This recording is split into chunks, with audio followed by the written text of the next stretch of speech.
근데 1980년 1월 달에 전두환이가 김대중 대통령을 한번 면담하자는 그 연락이 왔어요.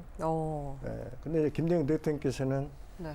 항상 그 유연하게 모든 사람하고 정말 합리적인 대화를 통해서 일의 어떤 솔루션을 찾아내는 분인데 안가로 가셨죠.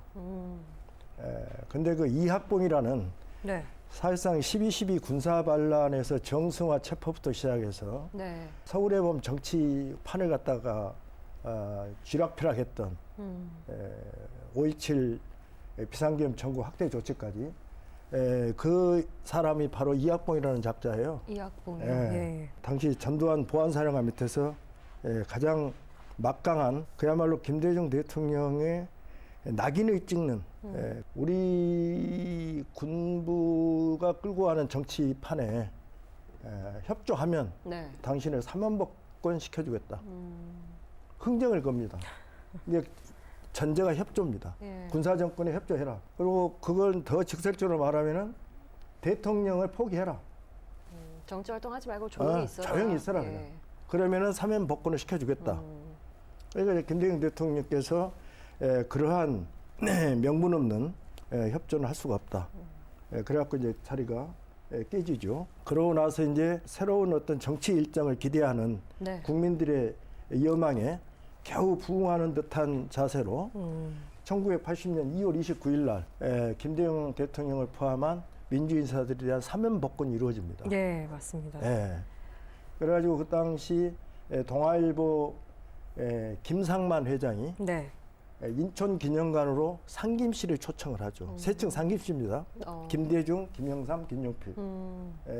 그렇게 해서 정말 그 사진 아마 기억나실 거예요. 그 사진만 보면은 우리 서울에 봄이 오고 있구나.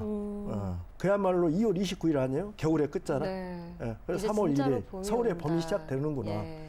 그런 어떤 우리에게 기대, 거의 환상에 가까운 기대를 심어준 사진입니다. 네. 그래서 이제 김대중 대통령께서 그 1980년 2월 29일 사면복권 이후에 이제 나름대로 당신이 국민을 직접 만나고 싶어 해요. 네. 왜?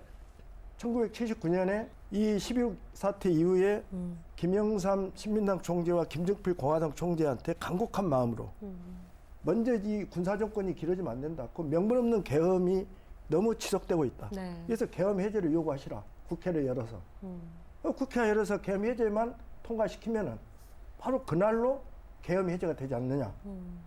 그런 언지를 주셨는데 김영삼 총재와 김정필 총재 두 분은 그걸 굉장히 정치 일정을 낙관하면서 괜히 군부의 신기를 건들 필요가 없다. 그러다가 12.12 군사 반란을 만난 겁니다. 네. 늑대 조심하다 호랑이를 만난 거죠. 그래가지고 이제 1980년 3월 그 사면복권 후에 여러 사람들 면담도 하고 네. 만나기도 하고. 그런데 그 당시 신문 언론에 특히 그때는 이제 방송보다는 신문이 언론의 주 미디어죠. 그 말하자면 후보 출마 여부에 대해서 굉장히 관심을 가지면서 그 판으로 프레임을 만들어 갑니다. 대통령 출마는 언제 할 것이냐. 네.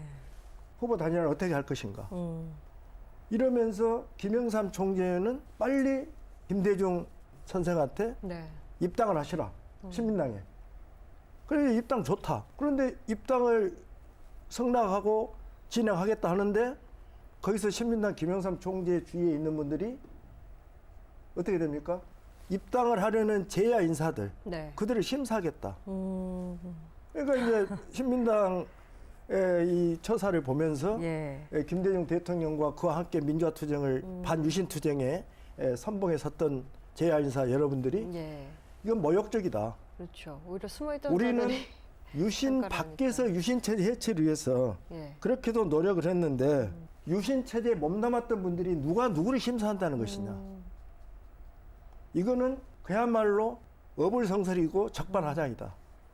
밖에서 순결성을 가지고 민주주의에 헌신하고 희생하면서 반유신투쟁에 앞장섰던 우리를 유신투쟁에 참여해서 현실적으로 했던 사람들이 뭘 어떻게 우리를 심사하겠다는 것이냐. 그래가지고 김대중 대통령한테 우리가 입당을 하지 맙시다. 문익환 목사나 이문영 교수나 고려대학교 이런 분들이 그렇게 해가지고 안병무 선생이나 이름들에서 1980년 4월 7일 날 김대중 당시 선생께서 신민당 입당 포기 성명서를 발표합니다. 네. 예.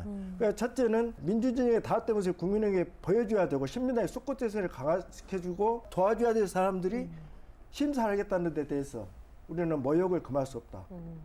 그래서 신민당의 입당을 포기하겠다. 그런 성명을 발표하고 네. 이제 국민을 직접 만나러 다니십니다.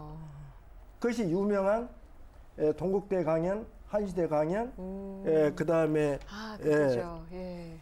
정읍 황토현 강연, 그다음에 수은회관 천도교 거기 강연 이런 직접 강연이 이루어지고 아마 길이의 김대중에서 공 교수님 보셨죠? 그 강의하시는 영상들? 모습이요. 예. 그때 당시 그때는 중앙정보부입니다.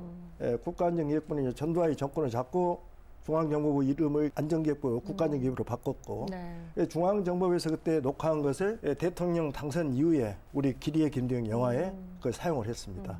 참 재밌는 게 네. 좀 전에 이제 이학봉이라는 사람이 나타나서 이제 김대중 이제 대통령을 그 네. 안가로 불러서 이제 처음에는 이제 전두환 네, 장군이 전두환 보자고 뭐 해서 이제 그럴 줄 갔는데 알았는데. 이학봉이 나와가지고 그렇습니다. 이제 약간 회유를 하잖아요. 그러니까 이게 그렇죠. 재밌는 게 결과적으로는 어차피 사면 복권이 이루어져요.